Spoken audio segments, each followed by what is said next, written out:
que les voy a invitar a que podamos abrir nuestras Biblias, porque hoy día las vamos a jugar bastante, en 1 Timoteo capítulo 3. 1 Timoteo capítulo 3, y vamos a estar dando lectura desde el versículo 14 al 16. Son 3 versículos en los que se va a basar la enseñanza esta mañana, pero realmente tienen una profundidad pero inmensa. Así que cuando lo tengan me dicen amén, para yo saber. Amén. Bien. 1 Timoteo entonces, capítulo 3, versículo 14 en adelante dice: aunque espero ir pronto a verte, escribo estas instrucciones para que, si me retraso, sepas cómo hay que portarse en la casa de Dios, que es la iglesia del Dios viviente, columna y ¿qué más? Y fundamento de la verdad. Versículo 16, no va a estar en la proyección, pero lo vamos a leer de todas maneras. No hay duda de que es grande el misterio de nuestra fe. Él se manifestó como hombre, fue vindicado por el Espíritu, visto por los ángeles, proclamado entre las naciones, creído en el mundo, recibido en gloria. Cristo Jesús. Amén. Vamos a orar. Padre nuestro, gracias te damos, Señor, por esta mañana, por este día, Señor. Gracias, Padre, porque nos permites congregarnos, nos permites reunirnos como familia, Señor. Pedimos, Padre, que esta mañana tu palabra sea viva en nuestros corazones, Señor. Que este sea nuestro fundamento siempre, Señor. Tu palabra y nada más que tu palabra, Señor.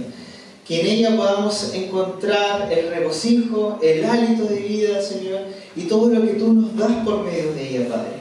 Guíanos con tu Santo Espíritu y sobre todo danos entendimiento para poder comprender todo lo que tú nos quieres hablar en este día, Señor. En nombre de Jesús. Amén.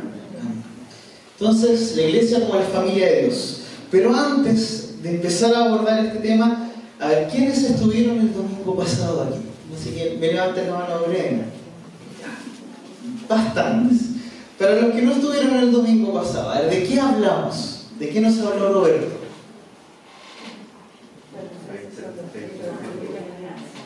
¿De qué? Falsa doctrina. Bien, falsas doctrinas. Nos da Roberto una pequeña introducción precisamente de este libro de Timoteo, una de las últimas cartas que escribe Pablo después de ya haber pasado por todas las iglesias, ¿cierto? Edificando, fortaleciendo la fe, diciéndole a los hermanos de la iglesia quiénes son en Cristo, y nos encontramos con esta carta casi final de Pablo dentro de su ministerio.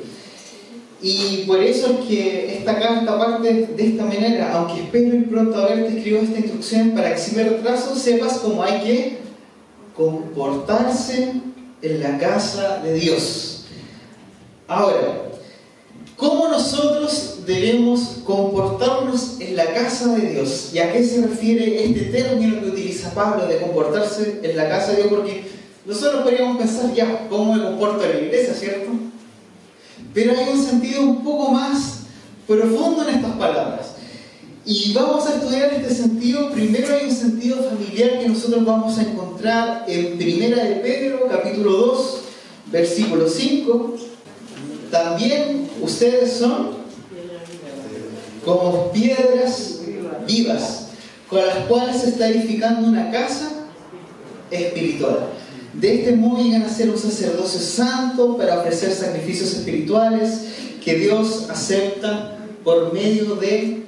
Está vuelta acá, pero ese es el sentido de santuario. Piedras vivas. Y fíjense, cada uno de nosotros somos... O sea, no está diciendo que unos pocos son piedras vivas. Está diciendo que todos nosotros somos piedras vivas. ¿Con qué objetivo? Con la cual, dice el pasaje, se está edificando una casa espiritual. Ahora, si nosotros nos vamos al otro pasaje y dice, para que sepas cómo debes comportarte en la casa de Dios. Si nosotros somos casa espiritual, porque el Espíritu Santo mora en nosotros, ¿cierto?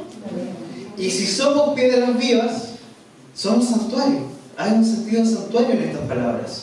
Pero también hay un sentido de familia que encontramos en Efesios. Y Efesios 2:19 dice: por lo tanto, ustedes ya no son extranjeros, o sea, no son extraños ni extranjeros, sino que son conciudadanos de los santos. Y fíjense en este concepto: miembros de la familia de Dios. Miembros de la familia de Dios. O sea, no somos únicamente hermanos que venimos a compartir un día domingo acá en la iglesia, o que nos juntamos durante la semana a realizar un estudio, sino que somos miembros de la familia de Dios. Y aparte, leíamos en el pasaje anterior que además somos piedras vivas, con las cuales se está construyendo un santuario para Dios. Para Dios. Entonces, cuando leemos este pasaje, esta primera parte, cuando dice: para que sepas cómo debes comportarte en la casa de Dios, tenemos que entender estos dos conceptos: que somos miembros de la familia de Dios y que somos, además, piedras vivas. Ya esto vamos a sumarle un tercer elemento. Continúa el pasaje en Timoteo diciendo: si me retraso, sepas cómo hay que comportarse, ¿cierto?, en la casa de Dios. Y acá, fíjense, ¿qué es? Y está destacado, lean ustedes: la iglesia del Dios viviente. ¿Y qué significa que sea la iglesia del Dios viviente? Vámonos a 1 Corintios, capítulo número 3, versículos 16 al 17. Les dije, hoy día vamos a usar mucho la Biblia. Mucho. 1 Corintios, capítulo 3, versículos 16 y 17. Y si están anotando ahí en alguna libreta, alguna hoja, vayan anotando todos estos pasajes. Ya, 1 Corintios entonces 3 del 16 al 17 dice, y parte con una pregunta: ¿no saben que ustedes son templo de Dios y que el Espíritu de Dios habita en ustedes? Si alguno destruye el templo de Dios, él mismo será destruido por Dios, porque el templo de Dios es sagrado. Y ustedes, cada uno de ustedes, son ese templo. Wow.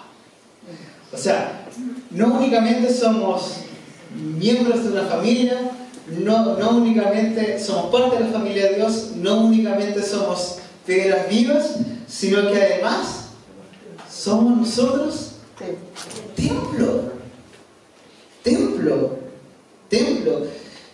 Entonces, cuando Pablo plasma esto y le está dando esta introducción a Timoteo, veíamos la semana pasada que veníamos de un concepto en donde estaban existiendo falsas enseñanzas, falsas doctrinas, que estaban probablemente alejando a los creyentes de esta verdad fundamental, porque estaban volviendo a la ley antigua, a la ley judía, que había que practicar la circuncisión y un montón de enseñanzas más que se estaban dando, que después nosotros lo vemos reflejado en las cartas de Pablo, cuando él habla del matrimonio, cuando él habla del rol del hombre y de la mujer, cuando él habla de los ancianos de la iglesia, cómo deben comportarse, cómo deben de ser los diáconos, cómo deben de ser los obispos, cómo los ancianos deben enseñar a los más jóvenes, cómo los más jóvenes tienen que comportarse con los padres, con los ancianos.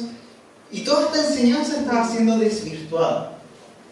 Y por eso es que Pablo le está escribiendo a Timoteo esto, haciéndole énfasis en estos tres puntos fundamentales. Son todos miembros de la familia de Dios, piedras vivas y templo de Dios. Cada uno de ellos. Tres ejes fundamentales de esta enseñanza. Y el versículo 15, volvemos nuevamente a 1 Timoteo 3. Ya vimos, si me retraso, ya vimos cómo tenemos que comportarnos. Vimos que es la iglesia del Dios viviente. ¿Y por qué es la iglesia del Dios viviente? ¿Por qué? Porque, bien, gracias, columna y fundamento de la verdad. ¿Qué significa que la iglesia, que la familia de Dios sea columna y fundamento, y sobre todo esta palabra, fundamento de la verdad. Es porque hay una verdad intrínseca que está detrás de toda la enseñanza de Cristo y de los apóstoles, que aplica para nosotros, que es atemporal. ¿Qué quiere decir eso? Que tanto como en la iglesia del primer siglo, que como en la iglesia en la actualidad, debemos entenderla, debemos aprenderla, debemos guardarla y debemos vivirla, porque es la sana doctrina. Y esta enseñanza, este fundamento, Gerson, si me puedes ayudar con la próxima diapositiva, tenemos una serie de elementos que nos vamos a encontrar aquí.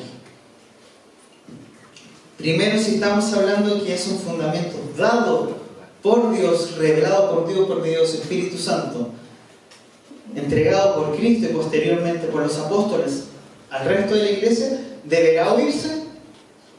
Yo creo que sí. Yo creo que sí. Mateo 13, versículo 9, Jesús estaba diciendo: el que tenga oídos para oír, ¿qué? Oiga. ¿Y qué es lo que debe oír? La verdad, el fundamento, la columna, la palabra viva. ¿Y por qué será que debemos de oír esta palabra? Y no solamente oírla, sino que realmente hacerla nuestra. ¿Qué es lo que estudiamos la semana pasada? Las falsas.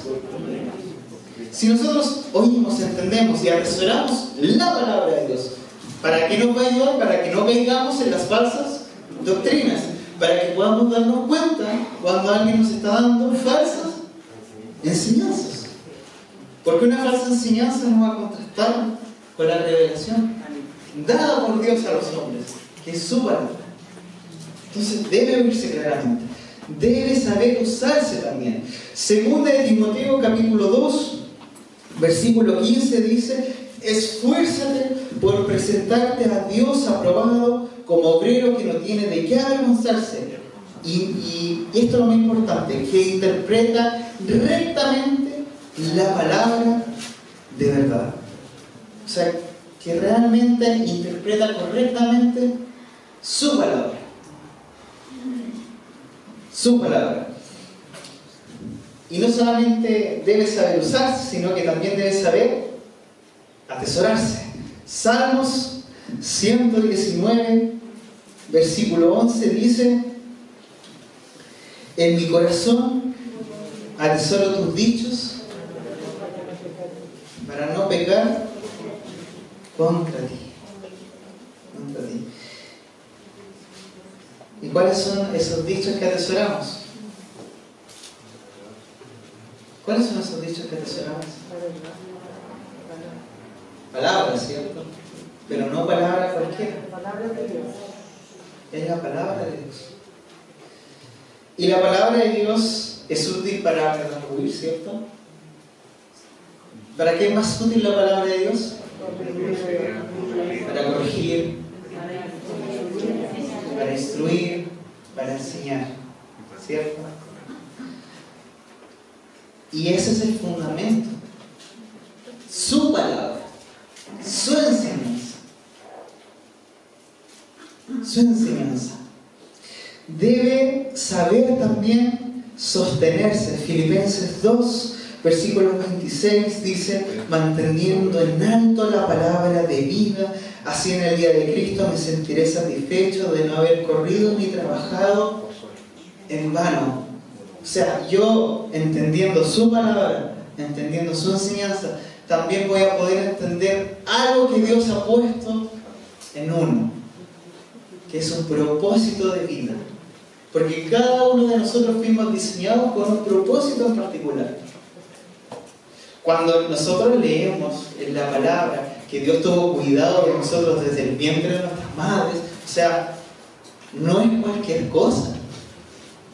Dios tuvo cuidado de ti en la formación, pero además de que tú eres creación de Dios, porque todos sin duda somos creación y hechura de Dios, Dios también está esperando que en algún momento nosotros dejemos de ser únicamente creación para pasar a ser hijos y parte de la familia. Y dentro de pasar a ser hijo perteneciente de la familia de Dios, hay un propósito que Dios también instaura en ti. Porque nosotros, en la iglesia, en la familia de Dios, Pablo lo demuestra de una manera muy particular, pone un ejemplo muy particular y él dice que somos cuerpo, que cada uno de nosotros tiene una función dentro del cuerpo, que no todos podemos ser pies, ¿cierto?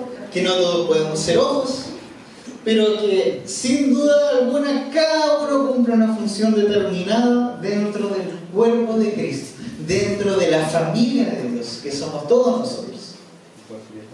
Y es por eso que cuando leemos Filipenses y nos dice el pasaje que debemos manteniendo en alto la palabra de vida, o sea, manteniendo presente la palabra de Dios, y dice después, así en el día de Cristo me sentiré satisfecho de no haber corrido ni trabajado en vano, porque si somos movidos por Dios, guiados por su palabra, las obras que vamos a desarrollar en base a la sabiduría que vamos a recibir de Dios, ¿cómo van a ser?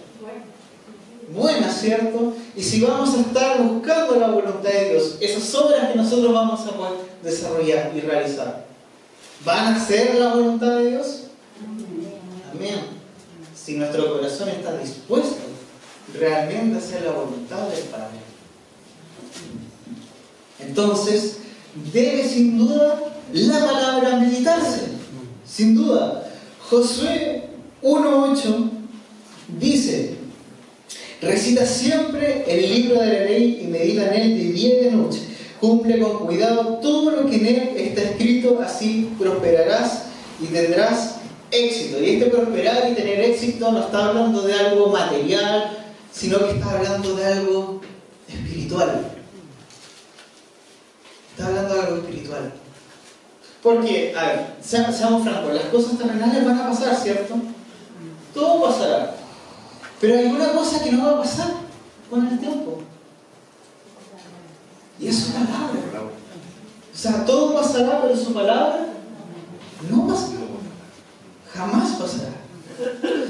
Salmo 1:2 dice: sino que la ley del Señor se deleita y de día y noche medita en ella. Nos deleitamos en la palabra de Dios.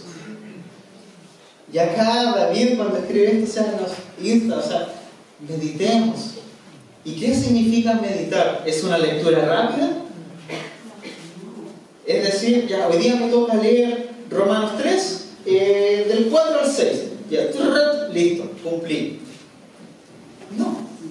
Meditar es reflexionar. Es inmiscuirme en la palabra. Ahora, quizás, algunos pueden decir, está bien. Yo quiero meditar en la palabra, pero quizás no sé cómo hacerlo. O necesito de alguien que me pueda ayudar o me pueda enseñar.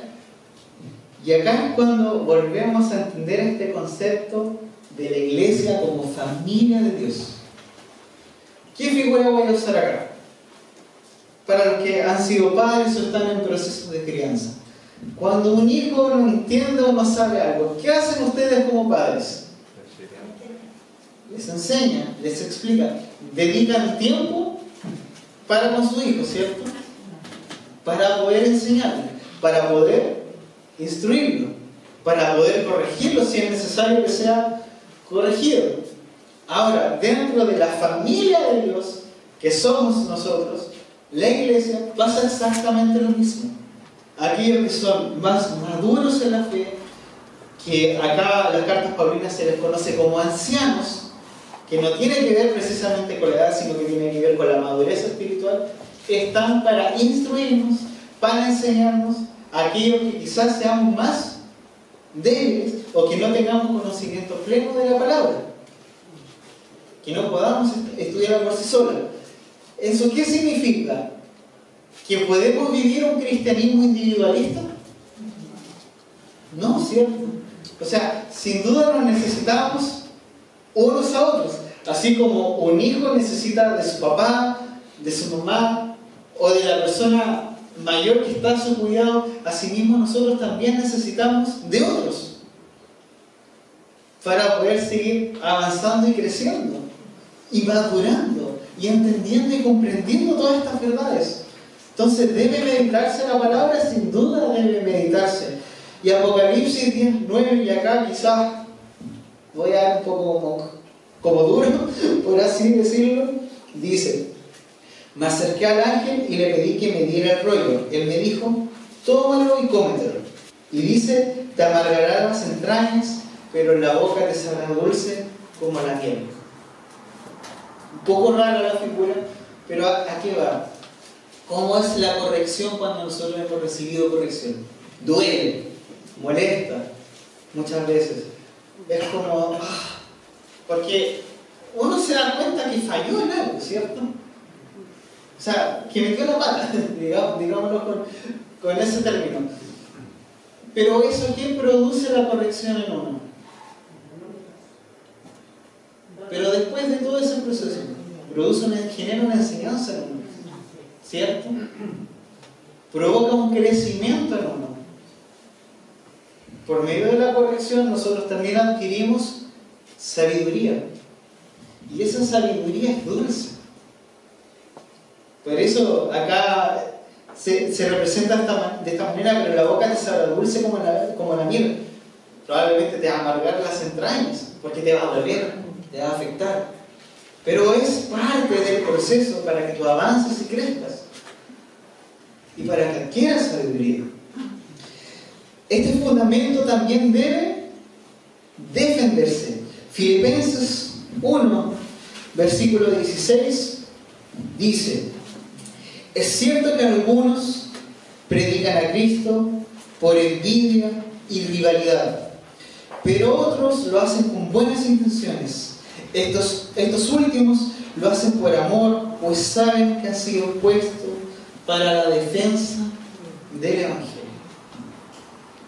Pablo, cuando está escribiendo esta carta en Filipenses, es porque, como ya habíamos mencionado antes, andaban falsos maestros que estaban enseñando falsas doctrinas.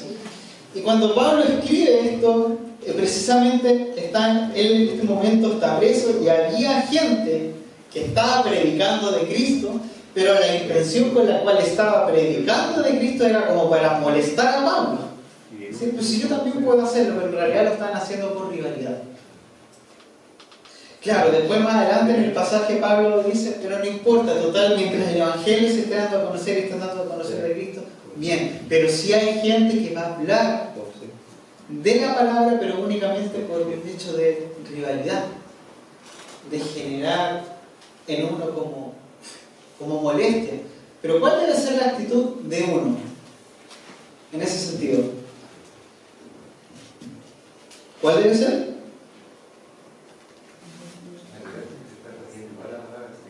No alegramos, porque de todas maneras igual se está expandiendo la palabra del Señor. Y ahora, ¿cómo nosotros debiésemos de hablar la palabra de Dios, del Evangelio? Lo dice el pasaje. Hay una palabra, dice, lo hacen con buenas intenciones, con amor. Amor. Y acá yo me voy a detener un poco en este concepto. Cuando nosotros decimos que debemos defender la palabra y debemos de defender el Evangelio. El Evangelio es uno. Y esto está tajante. El Evangelio es Cristo. O sea, es por medio de Cristo, es a través de Cristo, es por la gracia que hemos recibido de Dios por medio de Cristo. Eso no se discute. No hay discusión con ello. Eso es lo que debe defenderse.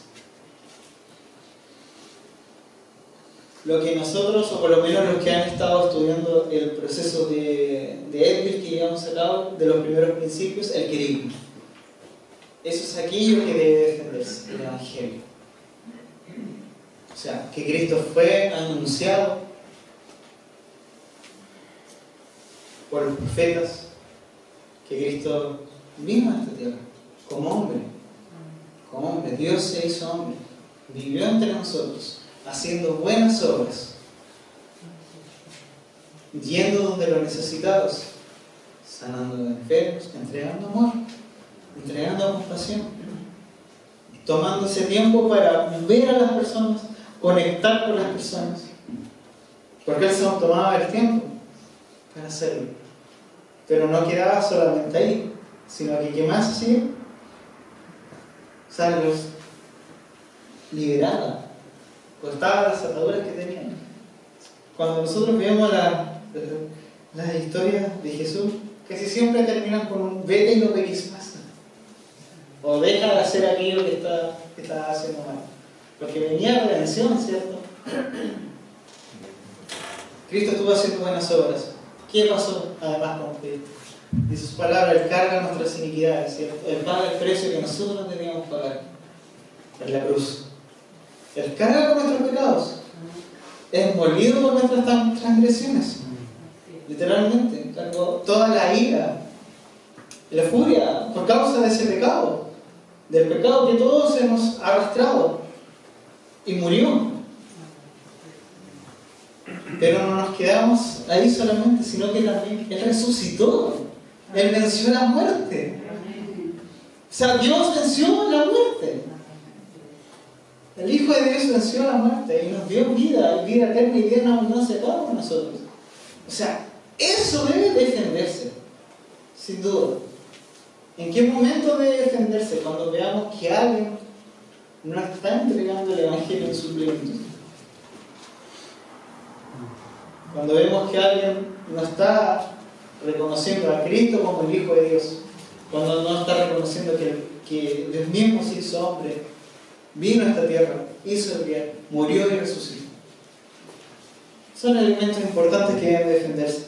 Por eso, y concluye, pues saben que han sido puestos para la defensa del Evangelio. Cada uno de nosotros que hemos recibido esta verdad, hemos sido puestos para la defensa del Evangelio. Cada uno. O sea, si tú has recibido el Evangelio, si tú eres perteneciente a la familia de Dios, también eres defensor del mismo.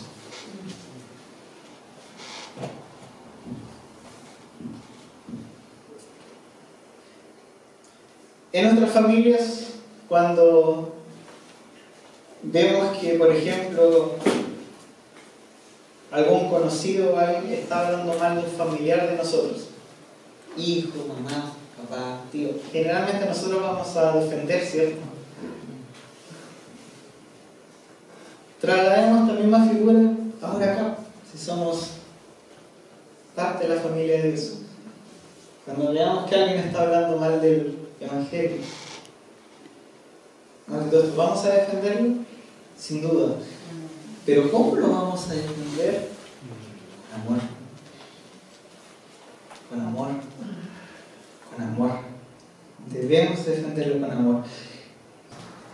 Mateo capítulo 28, 18 al 20, muy conocido por absolutamente todos nosotros probablemente, dice: Jesús se acercó entonces a ellos y les dijo: se me ha dado toda autoridad en el cielo y en la tierra, por tanto, vayan y hagan discípulos de todas las naciones, bautizándolos en el nombre del Padre, del Hijo y del Espíritu Santo.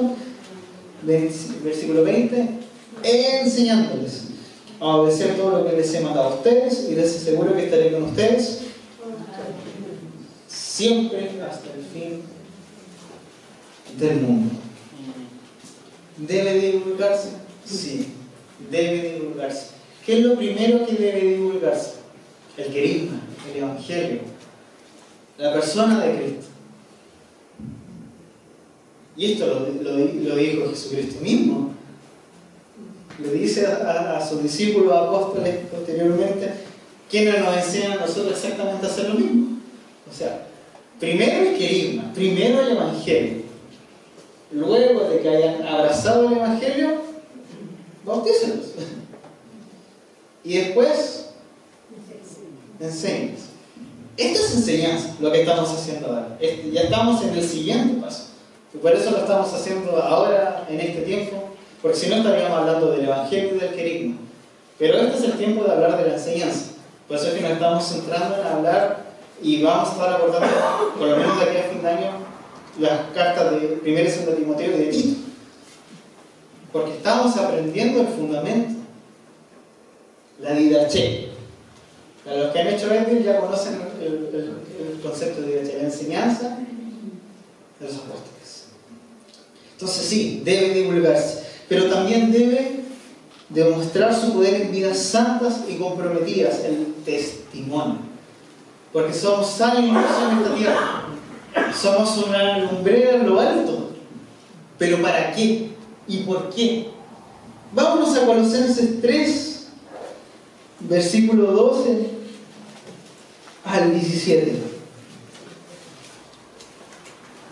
Colosenses 3, versículo 12 al 17, y le voy a pedir a alguno de ustedes que me pueda ayudar con esta lectura, por favor. El primero que lo encuentre. Por lo tanto, como escogido de Dios, santo y amado, revístanse de entrañable misericordia, de benignidad, de humildad, de mansedumbre y de paciencia. Sean mutuamente tolerantes. Si alguno tiene una queja contra otro, perdónense de la misma manera que Cristo los perdonó. Y sobre todo revístanse de amor, que es el vínculo perfecto. Que en el corazón de ustedes gobierne la paz de Cristo, a la cual fueron llamados en un solo cuerpo, y sean agradecidos. La palabra de Cristo habite ricamente en ustedes. Intrúyanse Exhórtense. Toda sabiduría, canten al Señor salmos, himnos y cánticos espirituales con gratitud de corazón. Y todo lo que hagan, ya sea de palabra o de hecho, háganlo en el nombre del Señor Jesús, dando gracias a Dios, el Padre, por medio de él. Amén. O sea, resume todo lo que hemos estado hablando hasta ahora. O sea, por lo tanto, como escogidos, parte del pasaje, son escogidos por Dios. Escogidos por Dios para hacer buenas obras. Para hacer, ¿cómo debe ser nuestro carácter?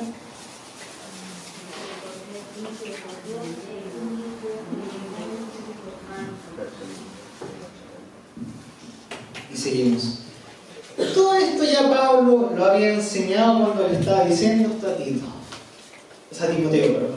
Cuando le escribe esta carta. Entonces, cuando nosotros leemos nuevamente el pasaje y dice: si me retraso, sepas cómo hay que comportarse en la casa de Dios, que es iglesia del Dios viviente, columna y fundamento de la verdad. Todos estos elementos están en ese versículo, solo en ese versículo, solo en ese versículo, el fundamento de la verdad. Y ese fundamento, en resumen, todo esto debe oírse, sí, ya sabemos, debe usarse claramente, atesorarse, sostenerse, meditarse, defenderse, divulgarse, demostrarse. Necesitamos demostrar a otro ser amor entrañable. Introduce el concepto de amor entrañable. Amor entrañable. Ahora, esto, ¿cómo lo vamos a desarrollar y cómo lo vamos a vivir? ¿Esto sería de manera individual? ¿O será que como familia, como escogidos por Dios, como coherederos de su reino, porque su palabra dice que ahora somos coherederos, que somos hijos del mismo Dios? O sea, somos hermanos, ¿cierto? De repente nosotros decimos hermano, hermana, ¿cierto? Pero entienda que cuando nosotros estamos diciendo hermano, de repente es como ya por costumbre lo repetimos. Pero realmente decir hermano, o sea, primero en ti veo que tú también eres hijo de Dios y que yo también soy hijo de Dios. Entonces por eso te digo hermano. Entonces digo hermana. Porque tenemos el mismo Padre que está en lo alto. Y que de una u otra manera, o sea, yo no sé si se dan cuenta cómo Dios, pero es que agota medios para poder hablarnos a cada uno de nosotros, para poder acercarnos a Él nuevamente. Antiguo Testamento, como se revelaba a su pueblo, como siempre estaba cuidando de su pueblo. La promesa de Cristo, la llegada de Cristo, como por medio de Él volvemos a tener conexión con el Padre. Y más encima la enseñanza, no solo de Cristo, sino también revelada por medio de los apóstoles para nosotros, para la iglesia. Y es que cuando vemos la Biblia y vemos la historia y todo lo que encontramos en ella, o sea, son las historias de nuestros antepasados. ¿Se dan cuenta de ello? Cuando vemos el obrar de Dios con su pueblo en el desierto, cuando nos libera de Egipto, son las historias de nuestros antepasados. Cuando vemos la obra de Cristo, la enseñanza que dio, es parte de nuestra historia también. Y es parte de nuestra enseñanza que atesoramos y guardamos. Cuando vemos la obra de los apóstoles, y sobre todo enfatizamos mucho en Pablo porque da que tenemos mayor cantidad de cartas entregadas por Pablo a la iglesia, porque su ministerio fue ese, porque su función dentro del cuerpo de Cristo era esa. Pero así también encontramos de Pedro y de los demás enseñanzas, pero de acuerdo cada uno con la función explícita que fue dada por Dios y encomendada por Dios para cada uno de ellos. Función que por lo demás también nosotros como parte del cuerpo se nos va a encomendar algo en específico. Puede ser enseñar a otros, puede ser aconsejar a otros, puede ser acoger a otros en amor, ir donde han necesitado. Y acá podríamos hablar de los dones, ciertamente, pero eso lo vamos a ver más adelante. Lo que sí quiero que entendamos es que vida nueva, vida en Cristo, la vida de iglesia es una vida en familia, en comunidad. Por eso que cuando nosotros hemos estado hablando de los hogares, iglesia, y de repente es como que nos cruje tanto la cabeza porque estamos acostumbrados a una estructura probablemente que debe estar un día domingo aquí en la iglesia. Pero, o sea, si tú te das cuenta, todo esto es del día a día. O sea, se hace necesario en el día a día. O sea, no basta con 1, 2 o 3 veces a la semana, es el día a día. Lo necesitamos en el día a día. Y vivir como familia es vivir como familia. Literal. O sea, en su casa, ¿cómo es la relación en su casa con aquellos que viven ahí? Pero indudablemente hay cosas que hacen en común. O sea, viven bajo el mismo techo. Independiente de que el hijo esté encerrado en la pieza todo el día y salga a comer solamente, pero en algún momento se encuentran. En el día. Todos los días. Todos los días. Entonces, ¿por qué nosotros a veces hemos tomado el hecho de ser iglesia y de sentir iglesia como algo que debemos vivir un día domingo? 2 horas, 3 horas, lo que pueda durar un culto, siendo que efectivamente es algo de todos los días, porque nuestra manera de vivir debe reflejar lo que somos. Y les digo algo, no basta con 3 horas para reflejar lo que somos. Todo esto es un orden que parte desde el hogar. Todo parte desde el hogar. Y la próxima semana vamos a estar reflexionando en torno a este orden, en torno a cómo fue y por qué fue que se entregó precisamente la revelación en este caso la revelación de Pablo para con la iglesia de esta manera, porque nos están entregando a nosotros un orden de cómo debemos vivir, de cómo debemos de ser como familia, pero como familia. Porque yo no sé si se dieron cuenta, pero ya rompimos el esquema del individualismo, porque ya nos dimos cuenta que solo no se puede. O sea, está bien, tú me puedes decir, no, yo tengo mi relación con Dios, yo me entiendo bien con Dios, pero es que con los demás no puedo. Es que sí necesitas de los demás. Es que sí necesitas de nosotros. Porque sí van a ser, indudablemente en algún punto van a necesitar de alguien que te guíe en la enseñanza. Pero eso no va a ser únicamente para que tú aprendas, sino que tú también puedas entregar el día de mañana a otros. Porque así como nosotros hemos recibido, así mismo nosotros debemos de dar a otros. Entonces, sin duda, la iglesia es la familia de Dios. Y nosotros somos parte de la familia de Dios. Y la iglesia del primer siglo así lo entendió. De casa en casa, compartiendo el pan. Y en ayuda de los necesitados. Libro de Hechos, primeros capítulos. Después de la ascensión de Cristo, vemos que los discípulos regresan a Jerusalén y ahí se encontraban orando fervientemente, día tras día, esperando la promesa entregada por Cristo antes de ascender, que iba a venir un espíritu que se iba a derramar sobre ellos como fuego y que iba a ser un espíritu de consolación. ¿Quién es? El Espíritu Santo, ¿cierto?